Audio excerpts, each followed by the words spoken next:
Hello everyone, welcome back to my YouTube channel. और इस video में हम बात करेंगे डिसीजन मेकिंग टूल्स के बारे में।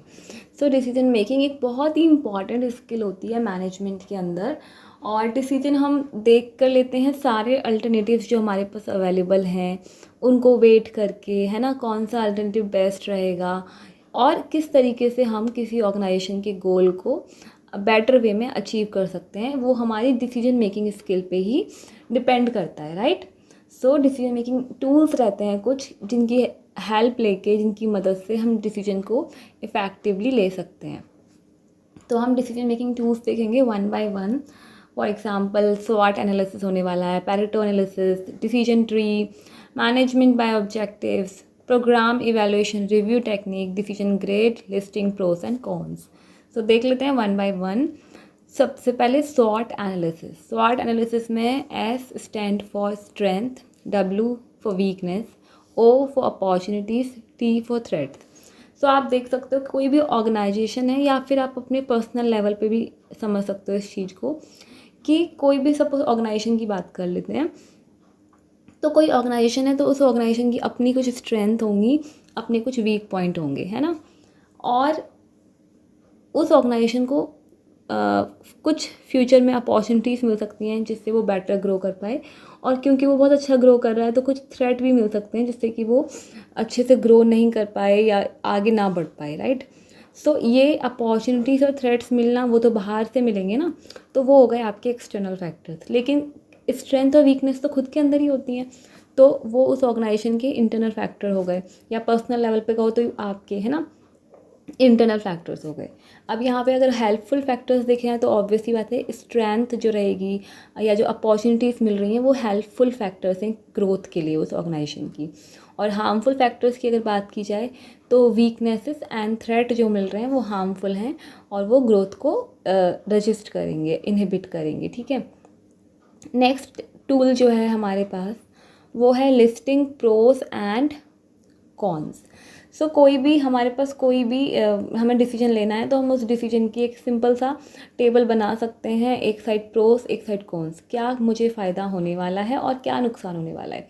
सपोज़ मुझे एक जॉब मिल रही है, उस जॉब का फ़ायदा है अच्छी सैलरी, पर अब नेगेटिव क्या है, नेगेटिव ये है कि वो मेरे घर से या मेरे लोकल एरिया में नहीं है, तो मुझे दूर जाना पड़ेगा, अपने सारे फ्रेंड्स छोड़ने पड़ेंगे, है ना, और नए तरीके से सब कुछ शुरू करना पड़ेगा। ये है नेगेटिव पॉइंट्स। और प्रोस क्या है कि मुझे वर्किंग प्लेस एक नए अच्छा एक्सप्लोर करने का मौका मिलेगा, सैलरी अच्छी मिलेगी। तो इस तरीके से हमने क्या किया कि हमने डिसीजन लेने से पहले एक तरफ प्रोस यानी फ़ायदे और एक तरफ कॉन्स यानी कि नुकसान लिख लिए, एंड फाइनली इवैल्यूएट कर लिया, वजन नाप के देख लिया कि किसका पलड़ा भारी है। अगर फ़ायदे ज़्यादा मिल रहे हैं तो फिर चलो एग्री, एंड कॉन्स ज़्यादा हैं तो डिसएग्री। सिंपल है, राइट। उसके बाद आता है आपका third tool, decision grid.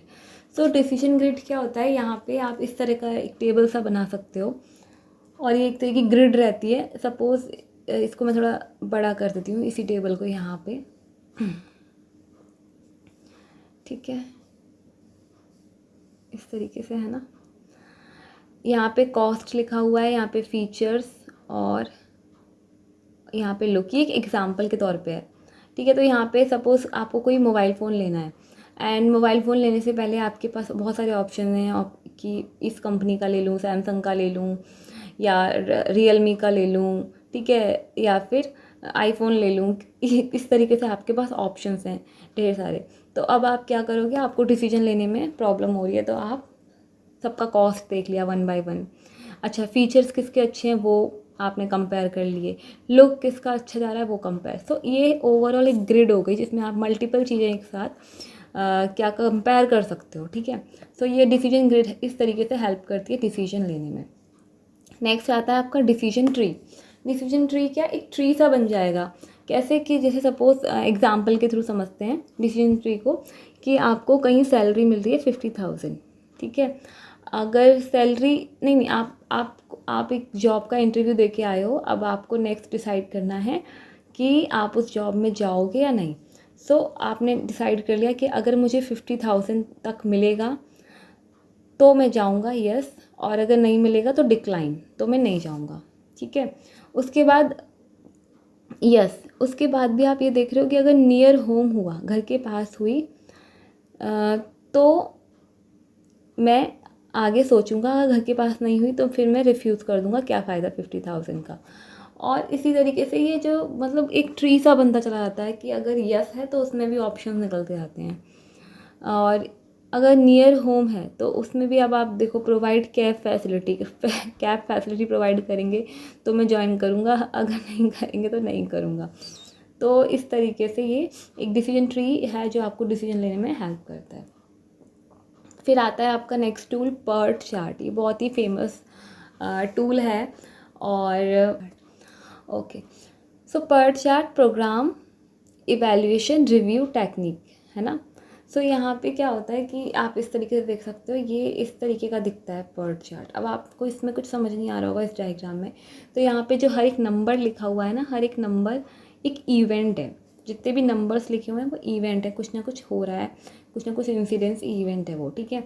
And उस जैसे सपोज इवेंट नंबर 10, अब 10 के बाद 20 आएगा, तो 10 से 20 तक पहुंचने में जो टाइम लगा वो 4 मंथ का लगा। तो बीच में जो दे रखा है टाइम, उस टाइम को, वो टाइम है जो उस प्रोजेक्ट को कंप्लीट होने में लगा, ठीक है।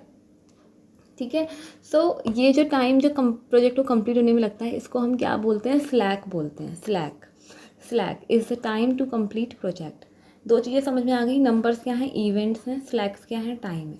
अब कोई ऐसा इवेंट जो प्रीवियस है, जैसे 20 को अगर हम 20 के रिस्पेक्ट में देखें तो 20 के प्रीवियस इवेंट कौन सा हो जाएगा, 10 हो जाएगा।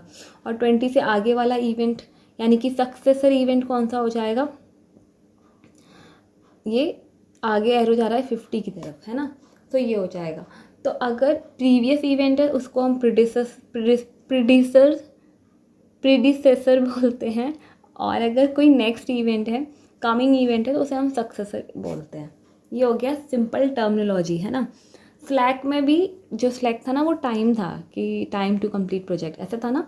तो स्लैक में भी हमारे पास पॉजिटिव स्लैक होता है, मतलब हमने जितना टाइम सोचा था उससे ज़्यादा टाइम लग गया अगर, तो वो पॉजिटिव स्लैक कहलाएगा। अगर हमने जितना टाइम सोचा था वो ऑन टाइम हुआ है हमारा प्रोजेक्ट कंप्लीट, तो वो ज़ीरो स्लैक में आएगा। और अगर हमने जितना टाइम सोचा था कि हमको लग जाएंगे 4 महीने और हमने काम तो 3 महीने में कर लिया, यानी कि जितना सोचा था उससे कम टाइम लगा है, तो वो नेगेटिव स्लैक में आता है। ओके, सो ये हो गया पर्ट चार्ट और इससे इम्पॉर्टेंट रिलेटेड टर्मिनोलॉजीज़। एंड इसके बाद हम नेक्स्ट वीडियो में बात करेंगे परफॉर्मेंस अप्रेजल के बारे में। और इस तरह के और वीडियोस के लिए आप चैनल को सब्सक्राइब कर सकते हैं। साथ ही साथ टेलीग्राम चैनल पे कनेक्ट होके you can access our free books, free papers, free question papers, free notes, free entrance material and what not. So वहाँ पे भी एज अ नर्सिंग स्टूडेंट आपको बहुत बेनिफिट होने वाला है, और वहाँ पे भी आप एक बार चेक करिए ज़रूर से। कोई डाउट हो तो कमेंट सेक्शन में ज़रूर से पूछिए। Thank you and have a good day.